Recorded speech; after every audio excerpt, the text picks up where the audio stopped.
ओम शांति। 26 जुलाई 2025 आज का पुरुषार्थ। आज बाबा यही समझाते हैं कि मीठे बच्चे, ये संगम युग विकर्म विनाश करने का युग है। इस युग में कोई भी विकर्म तुम्हें नहीं करना है, पावन जरूर बनना है। बाप राजयोग सिखला रहे हैं, फिर सतयुग में राज्य पाएंगे। अभी है संगम युग। ये बात तुम बच्चों के सिवाय कोई भी नहीं जानते। तुम प्रैक्टिकल में राजयोग सीख रहे हो। ये है अति सहज। जो भी छोटे अथवा बड़े बच्चे हैं, सबको एक मुख्य बात जरूर समझानी है कि बाप को याद करो तो विकर्म विनाश होंगे।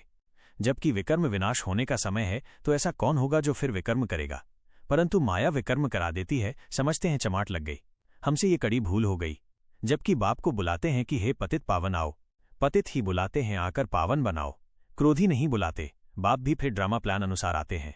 जरा भी फर्क नहीं पड़ सकता। जितनी जिसकी धारणा है वो बहुत साहूकार बन रहे हैं, परंतु नई दुनिया के लिए। तुम जानते हो हम जो कुछ करते हैं सो फार फ्यूचर नई दुनिया के लिए। तारांकन बाप आए ही हैं नई दुनिया की स्थापना करने। बाप आए ही हैं नई दुनिया की स्थापना करने, पुरानी दुनिया का विनाश करने। हूबहू कल्प पहले मिसल ही होगा। तुम बच्चे भी देखेंगे। नेचुरल कैलेमिटीज भी होनी है। अर्थक्वेक हुई और खत्म। भारत में कितनी अर्थक्वेक होगी। बच्चों को ये अच्छी रीति बुद्धि में बिठाना चाहिए कि हमने 5000 वर्ष पहले भी ये नॉलेज ली थी। हमने अनेक बार आपसे वर्षा लिया है। तारांकन उनकी गिनती नहीं हो सकती। तुम कहते हो ड्रामा के प्लान अनुसार हम फिर से स्थापना कर रहे हैं 5000 वर्ष पहले मुआफिक। कल्प पहले जो कर्तव्य किया था सो अब भी श्रीमत द्वारा करते हैं। श्रीमत द्वारा ही शक्ति लेते हैं। शिव शक्ति नाम भी है ना, तो तुम शिव शक्तियां देवियां हो जिनका मंदिर में भी पूजन होता है। तुम ही देवियां हो जो फिर विश्व का राज्य पाती हो। जगत अम्बा को देखो कितनी पूजा है। अनेक नाम रख दिए हैं, है तो एक ही। तुम संगमयुगी देवियां स्वर्ग का वरदान देने वाली हो। मनुष्यों को ये पता नहीं है कि देवियों से स्वर्ग की सब कामनाएं पूरी होती हैं।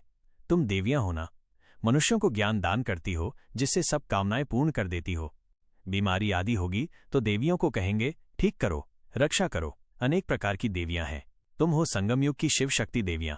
तुम ही स्वर्ग का वरदान देती हो। बाप भी देते हैं, बच्चे भी देते हैं, महालक्ष्मी दिखाते हैं।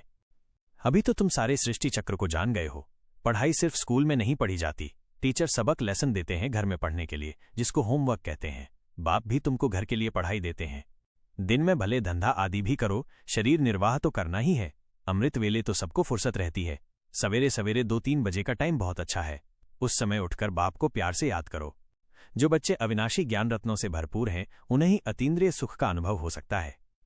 जो जितना ज्ञान को जीवन में धारण करते हैं उतना साहूकार बनते हैं। अगर ज्ञान रत्न धारण नहीं तो गरीब हैं। बाप तुम्हें पास्ट प्रेजेंट फ्यूचर का ज्ञान देकर त्रिकालदर्शी बना रहे हैं। पास्ट सो प्रेजेंट चल रहा है, फिर ये जो प्रेजेंट है वो पास्ट हो जाएगा। ये गायन करते हैं पास्ट का। तुम प्रेजेंट देख रहे हो, जो पास्ट का गायन है वो अब प्रैक्टिकल हो रहा है। इसमें कोई संशय नहीं लाना चाहिए। आधा कल्प देह अभिमानी बने हो, अब देही अभिमानी बनने का पूरा पुरुषार्थ करो। इसमें है मेहनत। पढ़ाई तो सहज है, मुख्य है पावन बनने की बात। बाप को भूलना ये तो बड़ी भूल है। देह अभिमान में आने से ही भूलते हो। शरीर निर्वाह, अर्थ धंधा आदि भले 8 घंटा करो, बाकी 8 घंटा याद में रहने के लिए पुरुषार्थ करना है। वो अवस्था जल्दी नहीं होगी। अंत में जब ये अवस्था होगी तब विनाश होगा। बच्चे, अब आपका बाप प्रत्यक्ष रूप में आपकी संभाल करने आ गया है, इसलिए निश्चिंत हो जाओ। किसी भी बात में क्या क्यों मत करो। चाहे तन है चाहे मन है, इसे सतोप्रधान बनाने के लिए इसकी सफाई आवश्यक है। और जब सफाई होगी तो कूड़ा तो निकलेगा ही, अर्थात तन की बीमारी और मन की कमजोरी बाहर किसी न किसी रूप में आएगी। और इसी में आपका 100% कल्याण समाया हुआ है। ये समय केवल आपके कल्याण के निमित्त है। इसलिए 100% बाप परमात्मा पिता पर निश्चय रख स्वयं का परिवर्तन करो, तभी आप विश्व परिवर्तन कर पाओगे। बस बाप पर 100% निश्चय रख, धैर्यतापूर्वक चलते रहो, पूरे निश्चय के साथ आगे बढ़ो। बच्चे, आप तो मास्टर प्रेम के सागर हो। निर्माणता, नम्रता और मधुरता तो आपके विशेष गुण हैं। आप सर्व विशेष हो। आपकी प्रेजेंस ही सभी आत्माओं में जागृति देती है। बस आप अपने उच्चतम अथॉरिटी रूपी स्वमान में स्थित रहो। देखो, अगर पेपर के रूप में कोई भी बात आए तो आप विशाल हृदय बन सभी को क्षमा कर स्नेह दो। यही विश्व कल्याणकारी आत्मा के विशेष गुण हैं। आपके साथ तो स्वयं भगवान बाप रूप में चलता है, फिर आपको तो किसी भी बात की सोच होनी ही नहीं चाहिए। इसलिए बच्चे, बहुत केयरफुली लव एंड लाइट के साथ साथ पवित्रता का अभ्यास करते रहो। पूरे अलर्ट रहो। मैं भी लाइट, ये तन भी लाइट, और मेरे चारों तरफ लाइट ही लाइट है। ये लाइट का अभ्यास ही इन 5 तत्वों की ओरिजिनलिटी को सामने लाएगा, तभी तो अंत सो आदि होगी। बस बच्चे, बाप भी लाइट, आप भी लाइट, चारों तरफ बस लाइट ही लाइट है। बच्चे, ये अनुभव करो कि बाबा की लाइट आप पर आ रही है और आप आत्मा में समाती जा रही है।